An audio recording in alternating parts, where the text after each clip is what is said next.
Hey guys, what's going on? Alaska here. So, on today's video, we're going to be comparing the two newest flight simulators. That's going to be X-Plane 11, but the brand new Microsoft Flight Simulator 2020.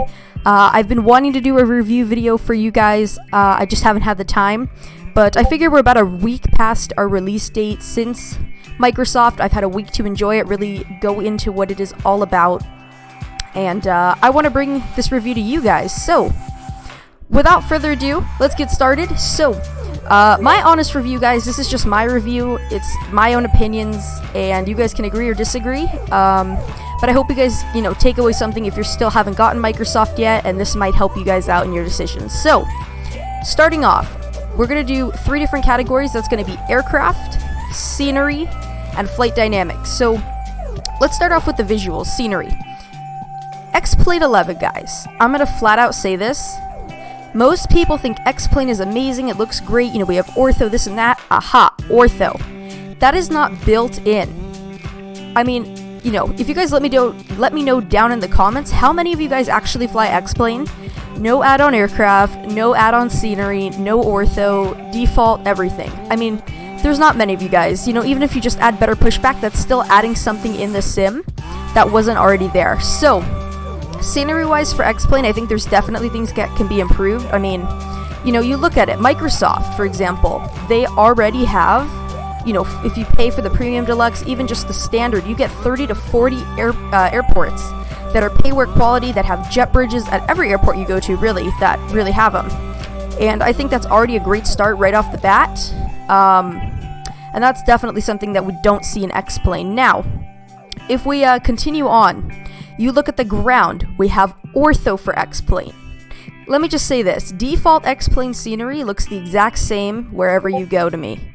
It really does. So ortho is definitely a must-have, in my opinion. And, without it, it kind of just doesn't make it as cool to look down at the scenery, Whereas Microsoft, the whole world is pretty much covered in, ortho, basically. It's covered in the ortho stuff. It has the mesh, it has everything, guys. It looks absolutely great. The detail is amazing. So that's really a bonus for Microsoft, is that the sceneries are detailed, and that you already have, the ortho. Because I don't have to worry about waking up for a stream and say, oh shoot, I forgot ortho for where I wanted to fly the night before, I mean, that's kind of something that is definitely a bonus. Now, moving on, if we go to the aircraft category, Microsoft default, X-Plane default, both aren't my favorite in a way. I definitely do like the 787 in Microsoft. I think that's a pretty good start where they are. I think it's pretty good. I think it's definitely they're headed in the right direction. All it needs is some improvements, definitely, like every other aircraft, You don't go right off the bat and nothing needs an update. It's just, that's what it is. So that's definitely something that I noticed, is the Microsoft aircraft are a little bit more detailed than X-Plane default, especially the GA. I definitely see that. So that's aircraft-wise. I think X-Plane, once third party comes to Microsoft, I think it's going to be an amazing sim overall. But until then, we still have our X-Plane payware aircraft. But like I said, guys, keep an open mind. This is only the first week.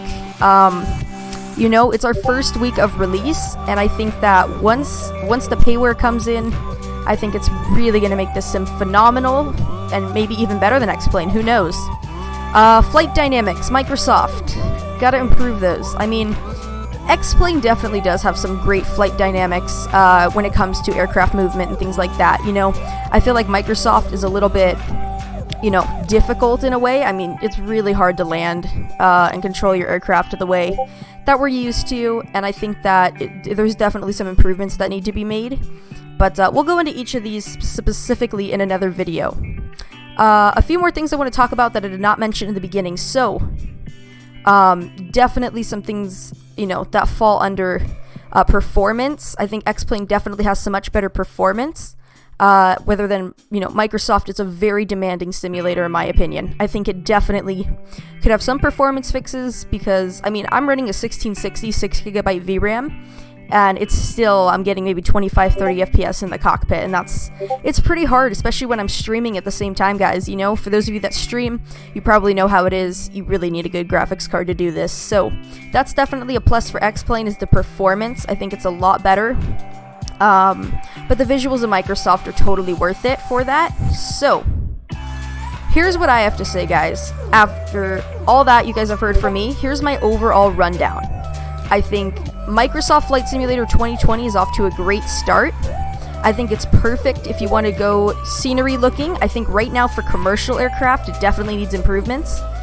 But here's the thing. For those of you guys that love X-Plane, X-Plane is only good right now, in my opinion, because we have all these third-party developers, because we have better pushback, we have AutoGate, we have external scenery, we have all that, guys, and I think that without it, you guys would be leaning towards Microsoft in a way, because it's right off the bat, we're having ortho included, we're having, forgot the name, what you guys know what I'm saying, like the ortho, the AutoJet, we have all that, you know, we have some detailed cities, we have some detailed sceneries, and we also have some pretty good variety of aircraft, definitely, and that's something that's a very big bonus for Microsoft. We have great built-in weather, we have, you know, the time systems, just like X-Plane, but I think Microsoft definitely has done good. We also have snow when it comes to weather, and that's something X-Plane doesn't have. You know, for X-Plane, you really need cloud textures, you're gonna need, you know, active sky, X-Enviro, ultra weather, stuff like that, and that's just my rundown, guys. I mean, I know, you know, we're definitely gonna want to get some stuff for Microsoft 2020 in the future, but for now I think it's off to a great start, and I'm kind of thinking that Microsoft kind of has a very big bonus, especially since they're in their first week of development. So keep that in mind, guys, when you go to purchase Microsoft. So 3 things I want you guys to remember. Your PC specs, make sure they're good, because if you're saying, oh, my FPS bad, it's a bad game, no, it might just be your PC. Even if you do have good PC specs, keep in mind the age of the computer, because PC specs wear. That's another thing. Another thing I wanted to mention when you're buying it, the third thing, is keep in mind when you buy these sceneries and aircraft, are you really going to fly these after seeing, let's say, me fly them, other streamers, and just think about it. Are you going to wait for third party? Because if so, I suggest just getting the standard version. If you don't want to do all that and you just want it right off the bat, Premium Deluxe is the way to go. So that being said, guys, that's going to do it for today's video. Think about everything I had to say there. I hope you guys enjoyed. Be sure to give this video a thumbs up, hit that like and subscribe button. I will see you guys next time on another video. Happy Wednesday to you all. Take care, folks.